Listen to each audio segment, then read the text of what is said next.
Evet, güzel Kur'an-ı Kerim okuma yarışmaları her sene Din Öğretimi Genel Müdürlüğü tarafından organize ediliyor. Bütün illerimizde yapılıyor. Bu sene de il genelinde bütün yarışmalar yapıldı.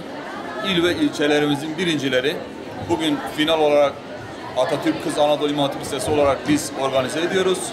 Bütün okullarımızın birincileri bugün burada Şehit Fazıl Gürs İmam Hatip Ortaokulu'nda yarışıyorlar. Toplam 16 yarışmacımız var. 14 yarışmacımız Kur'an-ı Kerim'i güzel okuma, 2 yarışmacımız ise hafızlık için yarışıyorlar. Evet, bugün il finali olacak. Bu il finalinde birinci seçilenler inşallah bölgemizde Adıyaman'ımızı temsil edecekler. Hazreti Ömer'in halifeliği. Bismillah.